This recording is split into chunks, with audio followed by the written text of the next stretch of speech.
What's up everyone, it's Dakota and welcome back to another Modern video, and today we're going to kind of go off the unbeaten path in terms of the Modern metagame. We all know some of the big players and stuff, and we've covered them all, kind of their different iterations and different variations and stuff they're trying to tackle, with Rakdos Scam being the top deck in the format, and now the Beanstalk Cascade deck kind of being, in the mix to be one of those like top 2 or 3 decks being played in the format, that we're going to go with an off-meta pick this week, and a deck that I would expect to see more play as it continues to kind of get support, especially from the Lost Caverns of Ixalan set, and has gotten a brand new card that is pretty good, and a strategy that is already, if you're not readily prepared for it, can be a very tough time and kind of a nightmare to deal with. So today we're going to take a look at Mono Blue Merfolk for Modern.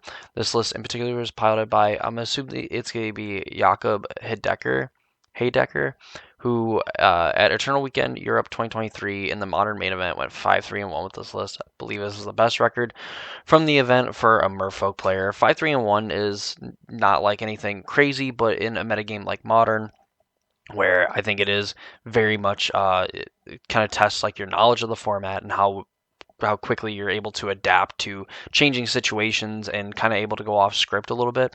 5-3-1 is pretty good with something like Mono Blue Merfolk. So we're going to take a look card by card, but of course, before we get into that, if you are not already subscribed to the channel and you want to see more videos like this, along with Pioneer and Pioneer and essay type content, I don't know why that word was so hard to find, please be sure to subscribe to the channel, ring the notification bell so you know when those videos get posted. And there's a link in the description down below to my Discord server. Go ahead, follow that link, and join over there as well. Talk about Magic, all that great stuff, of course. And channel upcoming projects, stuff like that. So if you want to be in the loop, join the Discord server. So the Mono Blue Merfolk deck is pretty simple in concept. Essentially you're this like aggro deck that kind of gets to just run through your opponent with some of its cards being like Master of the Pearl Trident and Lord of Atlantis, giving your Merfolk +1/+1 on Island Walk. And you have cards like Tide Shaper that can turn your opponent's lands into islands, as long as you kick it, of course. We used to see cards like Spreading Seas would be played in this deck, so you could give your opponents islands. Nowadays, aside from like the Rakdos deck, there's a lot of decks that are playing islands. You're really like Yawgmoth isn't playing any islands necessarily, and Rakdos Evoke isn't playing any islands. So really, the all the decks that are playing like Lorien Revealed, you're going to essentially have Island Walk without any like real work having to put in for this. But Tide Shaper can just be like a 2-mana 2/2 that messes with your opponent's mana base, on top of course, giving your opponent an island. So you can make your creatures unblockable in the matchups where they're not going to generally have an island. But you have like Lord of Atlantis, Master of Pearl Trident, of course, giving your creatures an island walk and +1/+1. You have Voldalian Hexcatcher or Hexcatcher, that is a 2-mana 1/1 with Flash that also gives your other Merfolk +1/+1 and turns all of them into Curse Catchers, which means that you can sacrifice a Merfolk and counter a non-creature spell unless its controller pays 1. And you'll be surprised a lot of times, like on the early turns, you could play like a Hex Catcher, play like a turn 1 like Tide Shaper or something like that, and then like play a Hex Catcher. Your opponent tries to, interact with you in some way. You could sacrifice the Hex Catcher or even the Tide Shaper to, essentially counter their spell, and then kind of go from there, like snowball from there, playing other lords and things like that.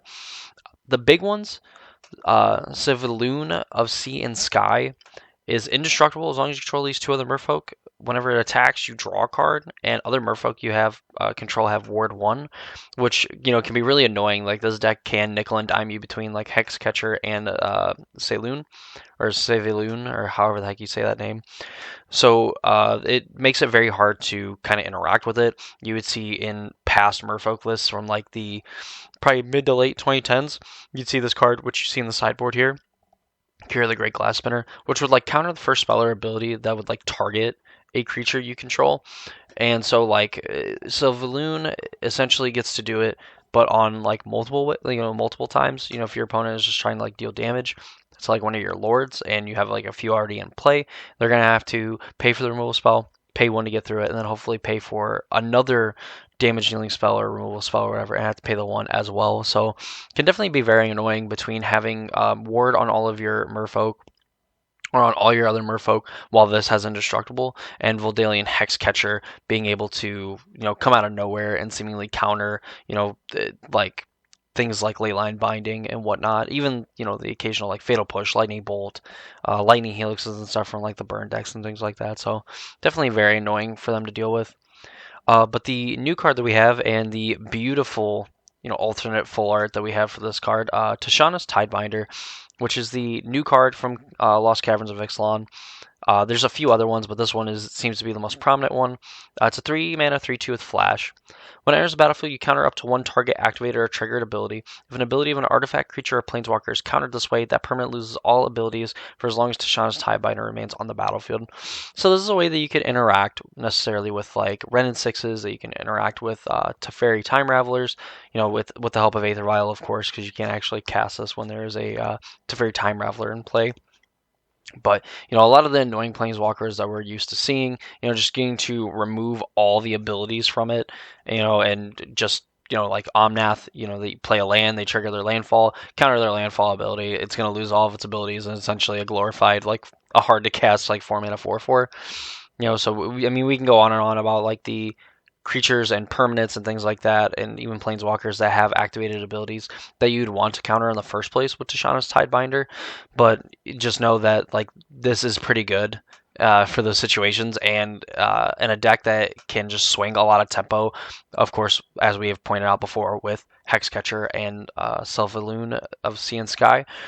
This is like another layer of kind of helping you kind of control the board state while also applying enough pressure to your opponent to where they're going to have a hard time actually being able to get even and then get ahead of you, because you're just going to take that advantage. You're going to get so far ahead and you're going to make it almost impossible for them to catch up. Some of the other spells, we have 3 Dismember, just easy, like essentially colorless removal. It's going to deal with, the majority of the threats that you're going to face in the format, especially being a 1 mana answer to things like a Scammed Grief, or even some of the other like dumb things that they could play, like the Furies and Solitudes, can get rid of Omnats, things like that. 4 Force Negation is going to be key for when you just want to stop like Living End or the Rhinos decks kind of on their turns that they try to go off.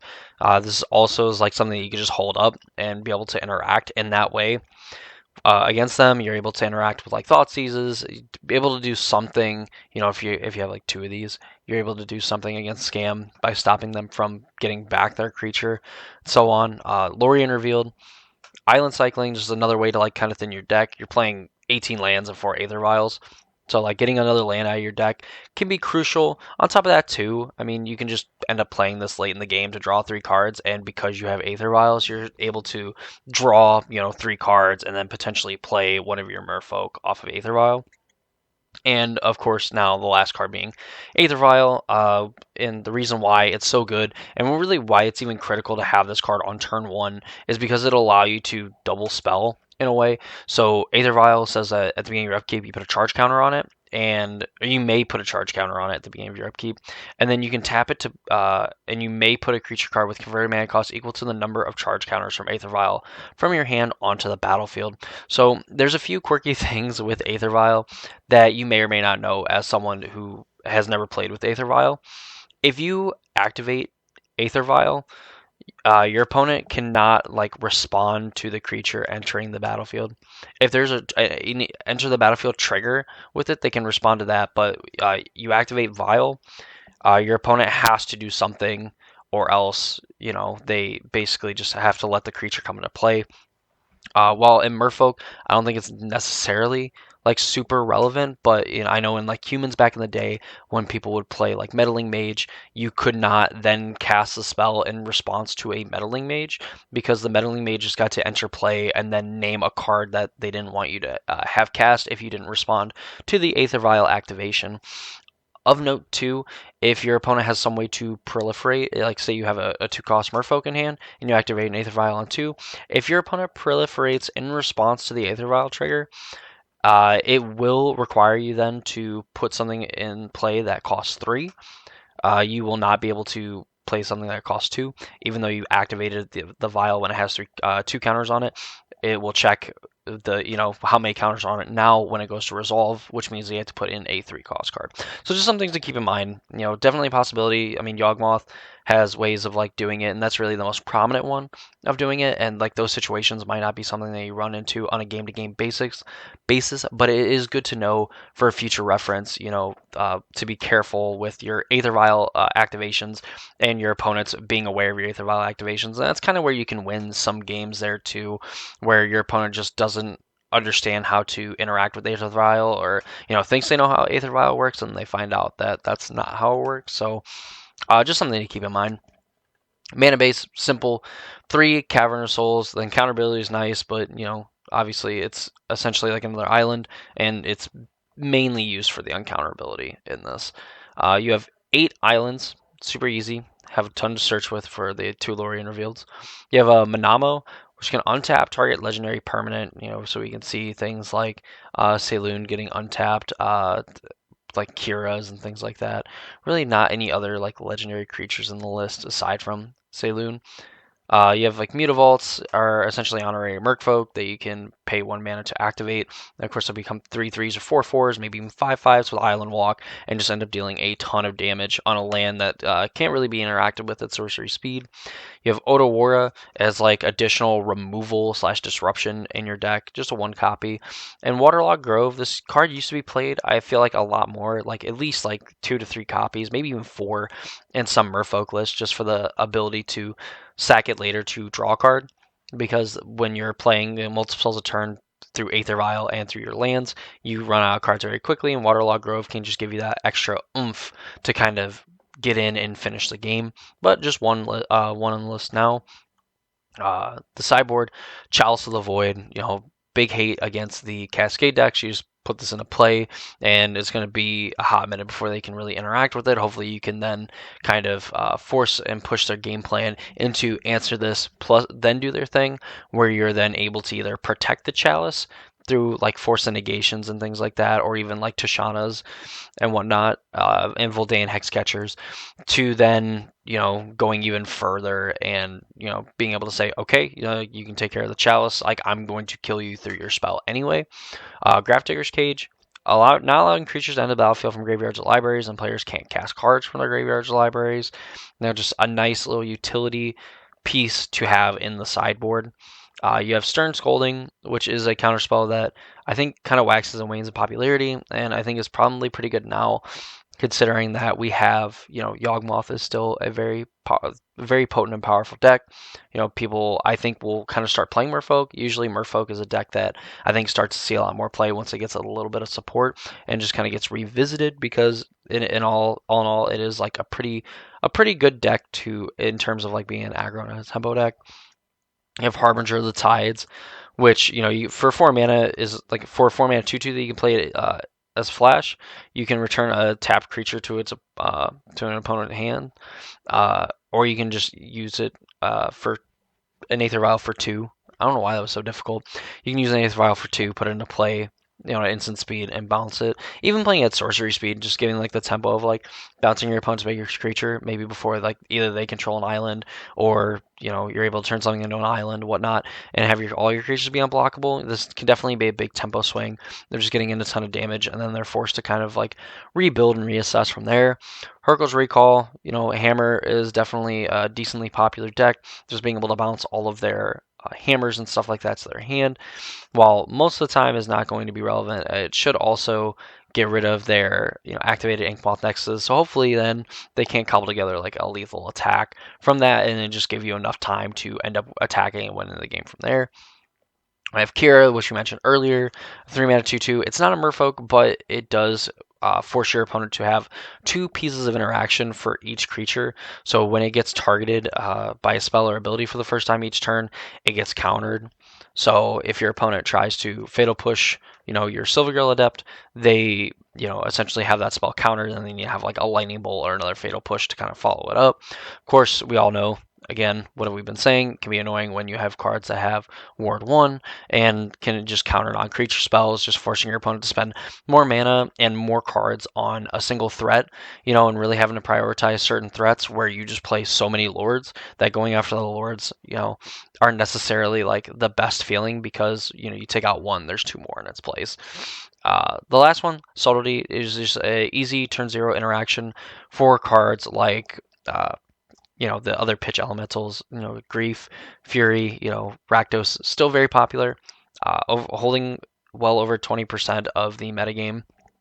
So Subtlety is definitely a must-have for that. On top of just being able to deal with other, annoying like other creature combo decks like Gogmoth, like some of the 4-color Omnath, 5-color Omnath decks. Just kind of nice to have Subtlety. You can cast this reasonably too, with all the ways that you have to get lands, and of course Aether Vial. Like if you're willing to, can take it up to 4 and cast Subtlety as well.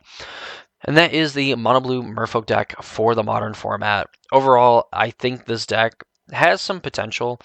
Definitely, I mean, it didn't really get much with like the Tishana's Tidebinder. Got a little bit cheaper thanks to Cavern of Souls getting a reprint.